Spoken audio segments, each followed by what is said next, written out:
Hi, everyone.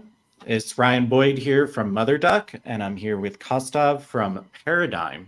And we're super excited to talk to you today about how you can use DuckDB and MotherDuck along with Paradime to basically make your cloud development costs zero in your DBT pipeline. So um, I am going to give a quick overview of MotherDuck, and then Kostov's going to give a quick overview of Paradime.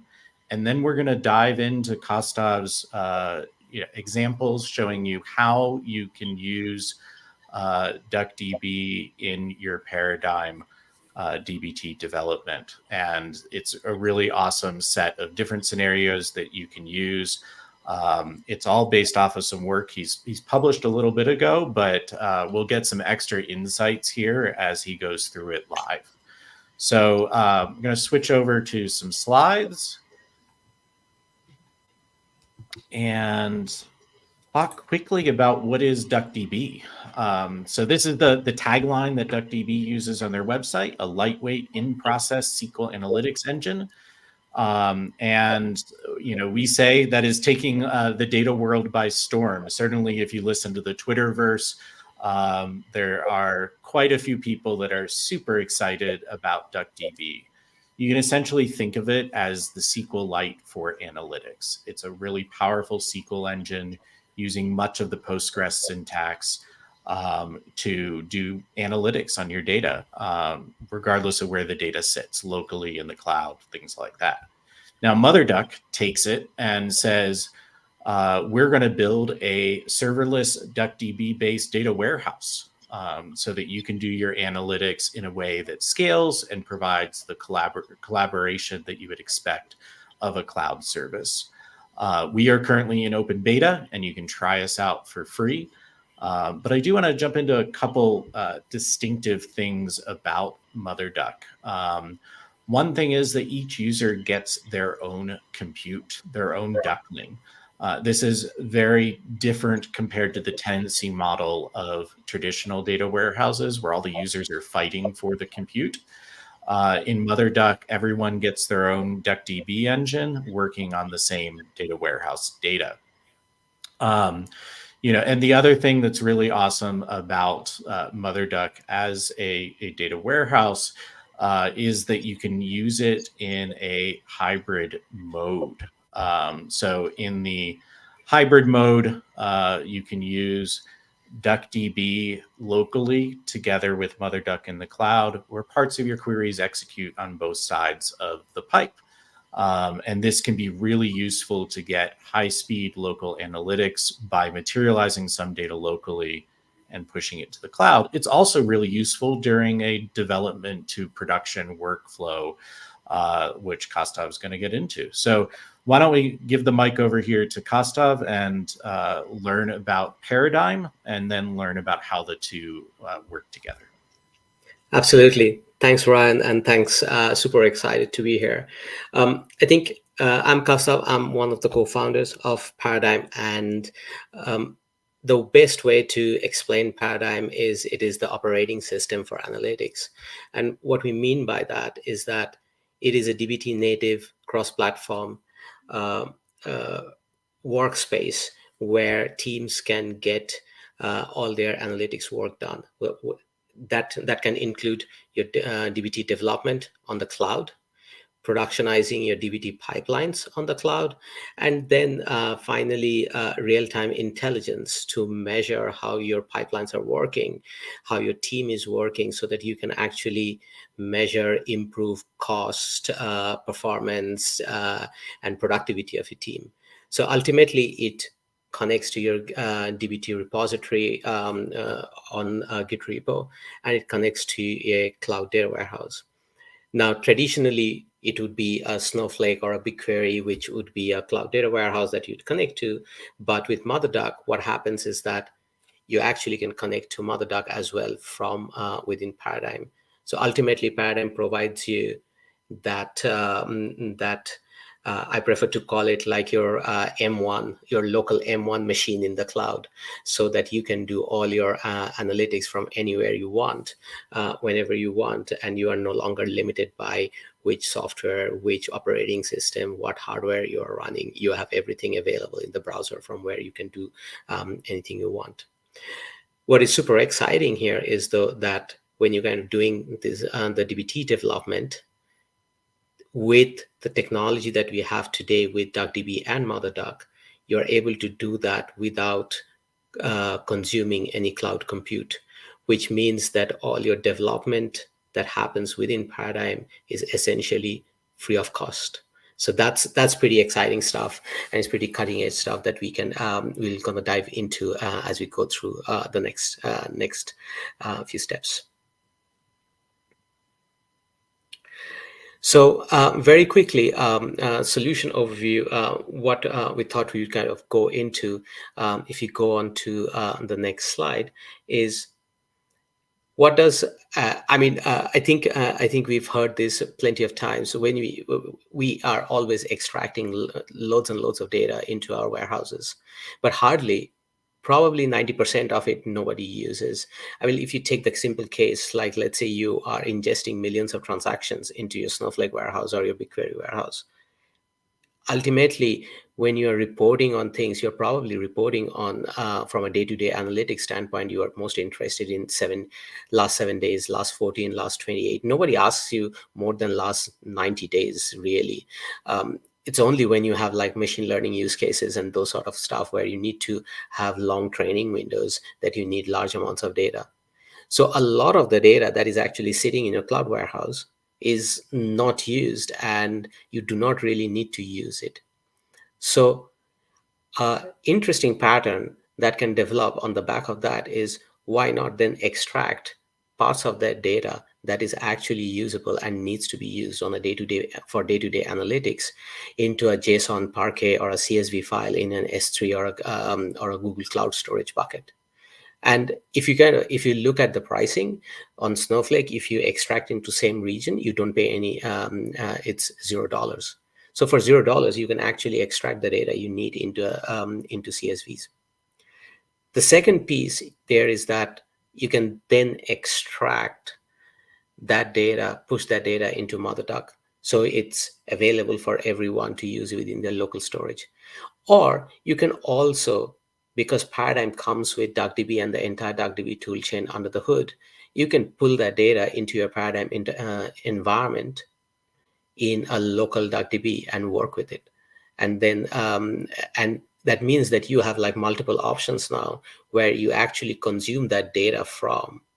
And that means that you are only working with data that is super interesting, super relevant, and it's not stale data that you are working with.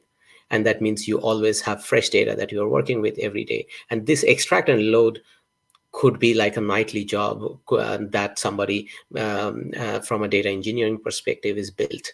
And it sort of runs. And if you're an analytics engineer, you don't really have to think or worry about it. So if you're a data engineer, you just build this pipeline, and then the analytics team essentially works off S3 CSV or Parquet files in S3 or other buckets or in MotherDuck.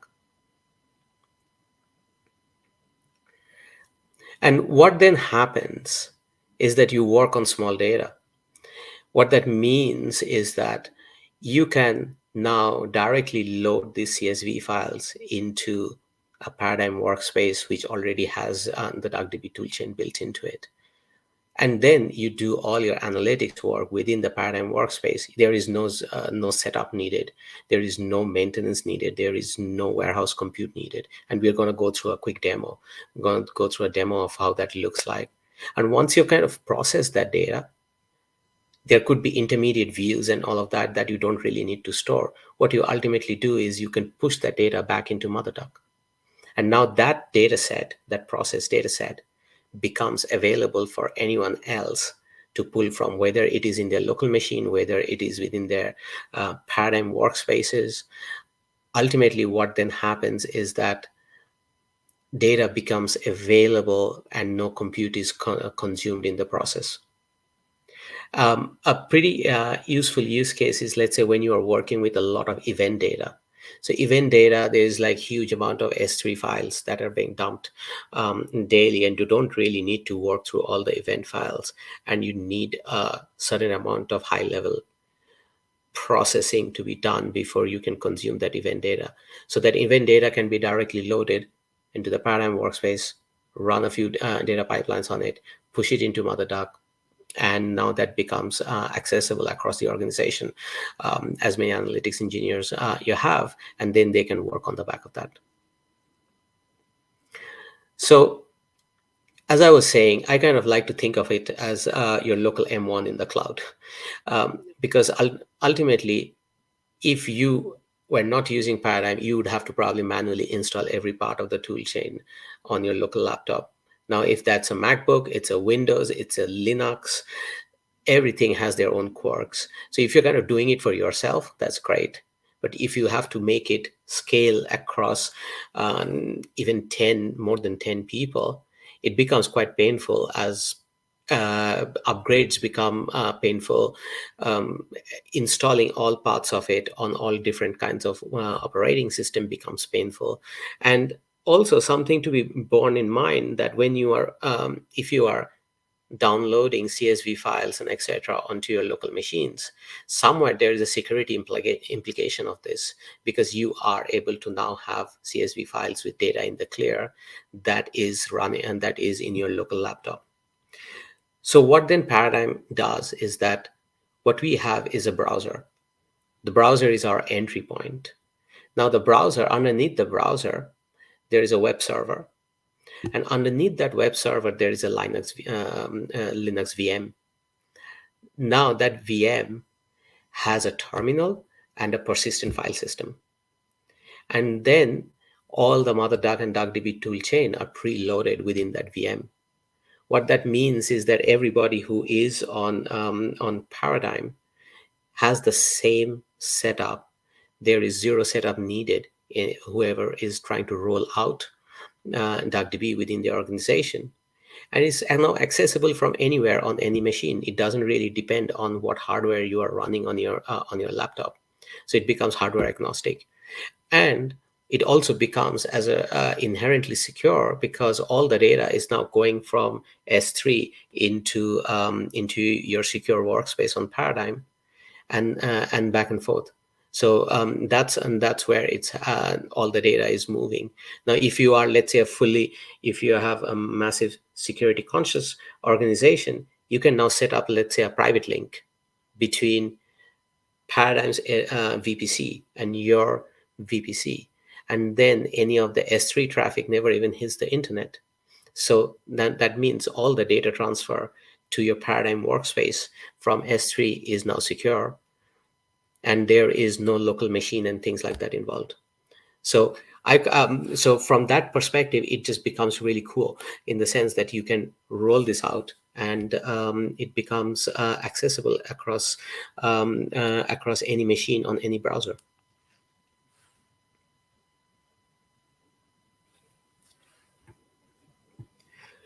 Cool. I think I am gonna jump into a quick demo of how this actually works in practice. So what you're seeing right now is home screen of Paradime. We have DBT 1.7.4 running on this. And what we'll do is we will go directly to the editor. But before we do that, what we've done is we have something called account settings. This is where you set up all your warehouse connections. In here, what we've done is that we have two different connections. One is a MotherDuck connection that is actually pointing to a local DuckDB. And we have another MotherDuck connection that is pointing to a MotherDuck instance on MotherDuck.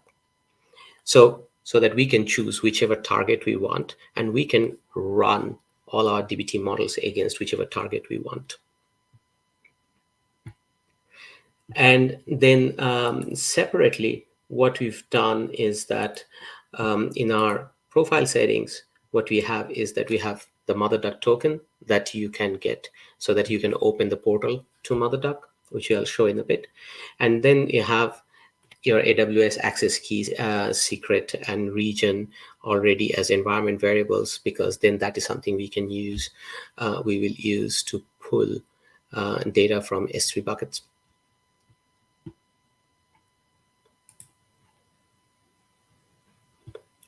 Awesome. So the code editor is essentially the place where all the work happens.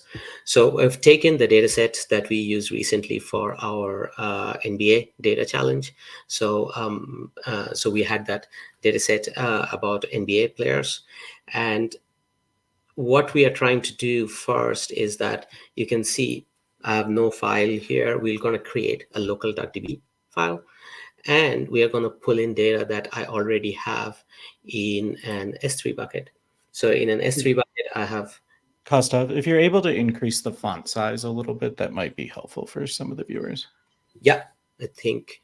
Thank you. Good point.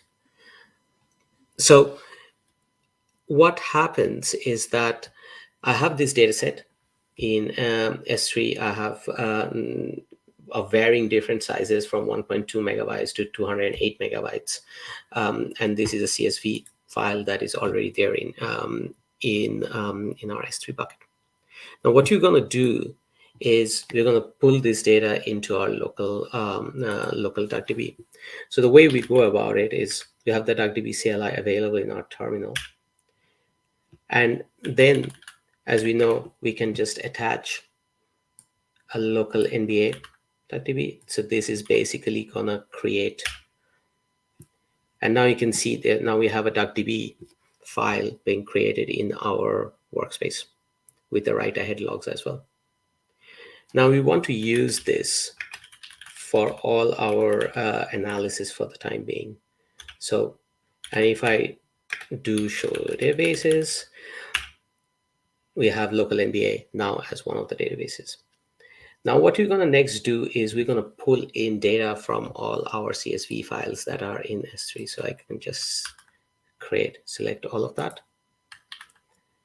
And now all that is doing is pulling all the data into the local DuckDB instance. Some data is pretty large. So this is the 208 megabyte file, but it will keep pulling it. So it will take some time, and then it's done, and then that's the last file. So now we have loaded all the data from S3 into local DuckDB. So if you do show tables, you can see we have all the tables now in our local DuckDB. Now, let's say I want to run, we have a set of DBT models that we have created. So we have the sources where you can see that the database I'm referring to is the local NBA, which is the local NBA DuckDB. So I'm not referencing anything in the cloud. It's all local. And the DBT project YAML is standard.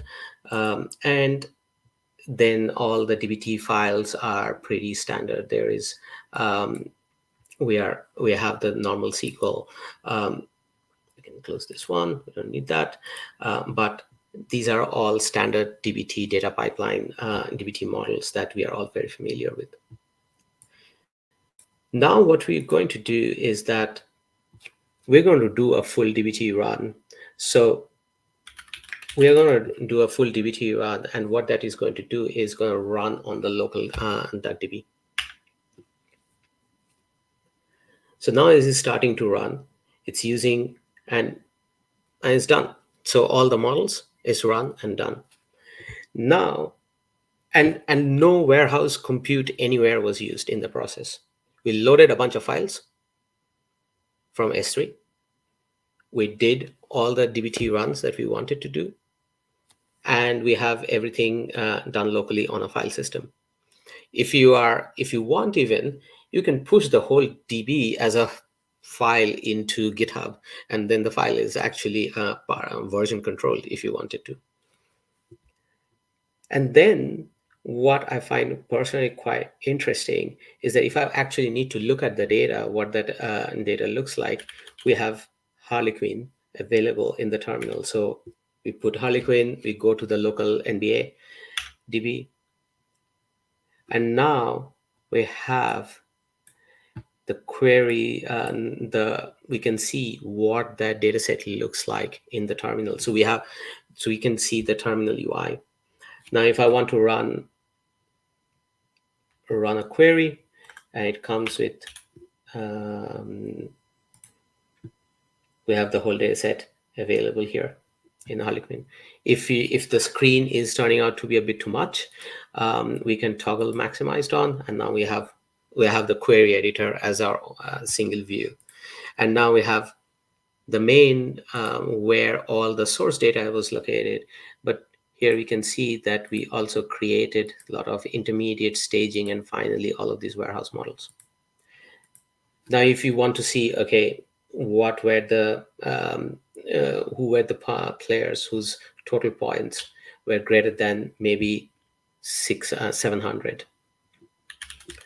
So we have auto completion and say 600, and we run this query, and we can see, so the data is already available locally, and we are able to analyze all that data to make sure that all our models are producing the results that we wanted it to. So let's assume that we are quite happy with all the data and the results, and we get out of toggle maximized off, and we quit this. And what we now want to do is we want to push this data back into MotherDuck, so it becomes available to everyone else who wants to pull this. So we can open again DuckDB. Actually, I'm just going to make the screen a little bigger. So we can open DuckDB. And then with a single command, because we had the MotherDuck token, this now opens the portal into MotherDuck. What then happens is that we do show all databases, and we have loads of duck referenced databases in our MotherDuck account. So we have Flying Duck and all of that. But you can see now we have a full portal open to the open here. Now what I can do is I can attach the local database that you just created. So I'll just copy path.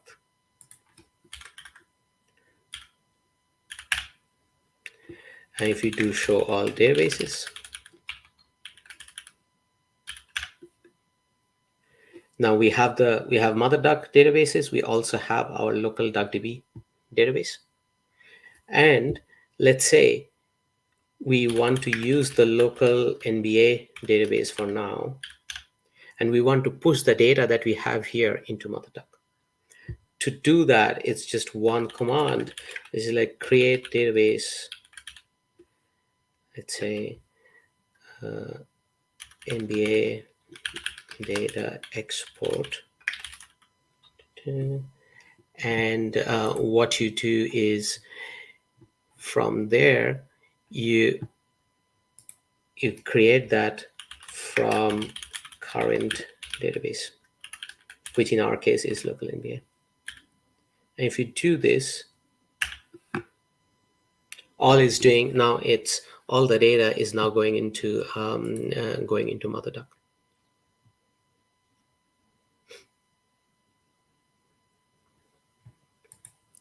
Done. Now, if we do show all databases, you will see NBA data export is available now. If you go into MotherDuck, and if I refresh, we have the NBA data export. What is also pretty cool is that there is nothing in the intermediate and staging schemas. Only the materialized schemas has been uploaded into MotherDuck, which means all the intermediate work that we did as part of our development is nowhere. It's gone. We don't have to manage with that. That's because in our DBT project YAML, we said intermediates are materialized to views, sources are materialized to views, is the warehouses are materialized to tables. So only the tables have been put. And in the whole process, we didn't spend a single warehouse compute, by the way. And that's what I find pretty significant, that you are able to pull the data from a cloud storage, and you push the process, you do the processing within local file system, and you push the process data to MotherDuck to be available to anybody else. So now I can pretty much exit, and if I look at my file, I can just remove local NBADB. Done, work done, and yeah, and we can carry on, and all the files, all the data that has to be processed is already processed, and work that has to be done is done. Yeah, that's how, I find it like pretty amazing. We can actually do this, and we can work locally with data pulled from the cloud and then pushed back into the cloud. That's awesome. One thing I want to add here is that, once you have the data pushed into MotherDuck, you can then actually do something called creating a share in MotherDuck, and Exactly. then share that data out. It's basically a URL that you can get, and you give that URL to other folks in your team, and they can attach that and access that data all from within their MotherDuck accounts. Yeah, exactly. I was going to show you now how that works. Exactly. So I think if the command is create share, forgetting.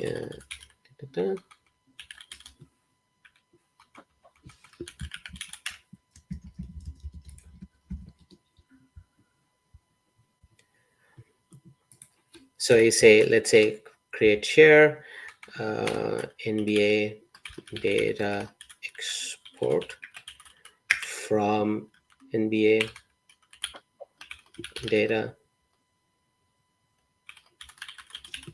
So you can call it create share NBA data export _ share.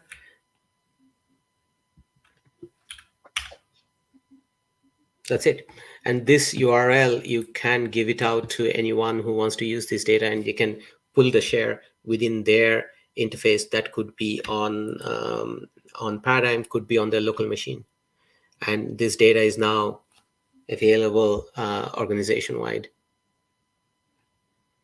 Yeah, so you can use this sort of just as your development workflow if you want, and as ability to share your data if you want. Or, we've seen a lot of people being really excited about DuckDB and MotherDuck because you can have the exact same SQL engine running both locally in this case, as well as as your cloud data warehouse. So using MotherDuck as your cloud data warehouse, it really uses vanilla DuckDB under the covers.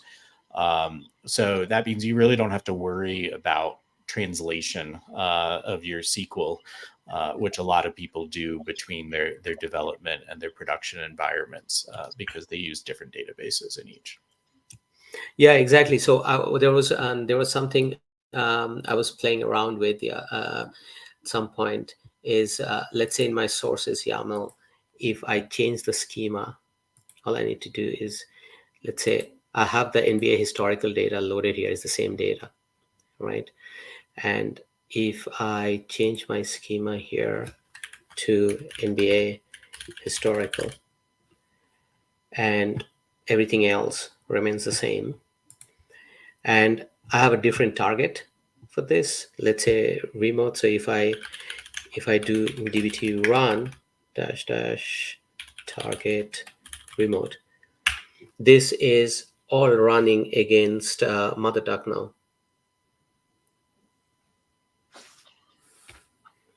because so this is all running against MotherDuck in the cloud with no change. Just we changed the data. If the database name was the same, just by changing the target, you would be in a different environment. So it just such a quick flip. So we have a question that showed up, ironically showed up inside StreamYard here, but I don't see it on LinkedIn. The question was from Gabrielle asking, does MotherDuck play nicely with DBT defer?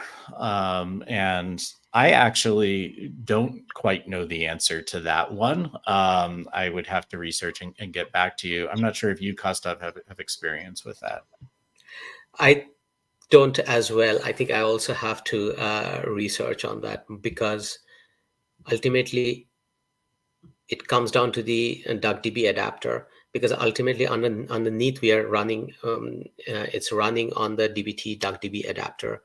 And as you can see here, it's like registered adapter is on 1.7.0. So if the adapter supports it, there is nothing else here that is going on, because we are also it's also creating the target files. It's creating the manifest JSON. So all the standard files that you normally create and need for defer, you can. Yeah, so let's we can research it to get back to you for sure. But that actually reminds me, is we should give a shout out to Josh Wills in building the DuckDB DBT adapter. Yeah, and I already gave a shout out to Ted on Harlequin, because I think I Harlequin. love Harlequin. I love Harlequin. I mean, like, I could never imagine that you could actually put like a terminal UI in the cloud, in a terminal in the cloud. So I absolutely love Harlequin. Totally. All right. Well, if other folks have any questions, you can feel free to ask them of us in the comment section. And we'll still stay on here a little bit for those folks who are live to ask any questions. But meanwhile, we'll just chit chat here and have fun talking to each other. But yeah, I mean, Costa, this is really great, and I love how kind of the development paradigms that we're used to have been brought to data engineering, and that covers everything from this, like having your test and your production environments, to to the just the nature of the way that you're able to define your data environments in code nowadays, and that's exciting. And the zero cost thing is funny, because typically I wouldn't think that people have to worry about the costs in their development environment, but as I've talked to more and more people using other cloud data warehouses, it's surprising. I talked to someone at Coalesce conference last year who was basically said their CFO required them to shut down their development environment on their cloud data warehouse entirely. And I'm like, wait, what? The CFO obviously does not understand how coding works, and how the development environment probably saves a lot of money in the end. And they were just looking at the hard costs. But the great thing is technologies like this. And remind me, Kostov, what is the SQL translator? SQL Glot. Yeah, SQL Glot. Yeah. Things like SQL Glot, make things a lot easier for those folks who want to use a local environment that's different than in production. Yeah, absolutely. I mean, like, I have heard stories of, like, you can only use a certain compute size in development, and then when people are running queries, they're waiting 3 hours for the query to run before they can actually see the result of their work, which is impractical, and that's where I think these sort of new ways of thinking, okay, how can I architect the development environment so that it is super accessible, but also it is it doesn't block you or stop you from getting your day-to-day work done, you know? Yeah, absolutely. Well, Gabriel chimed in and said that he'll talk to Josh, but we can talk to him too and get back to you, Gabriel.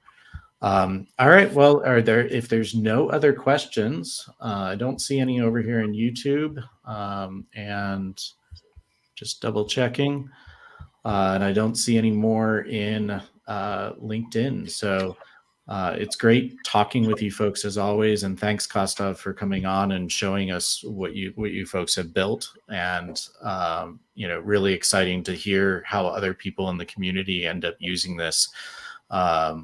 Maybe to spite their CFOs, but don't tell my that. Exactly. Yeah, super excited to be here. It was thanks for having me, and for everyone watching this, give us a shout if you have new ideas on how we can further improve or make things even better. But yeah, super excited, and we are pretty excited and psyched to see how we can push the boundaries of what analytics engineering can accomplish here. Awesome, and you got to thank you here from Gabriel as well. All right, have a great day, everyone, or evening, depending on where you're at, and we'll see you next time. Thanks, everyone.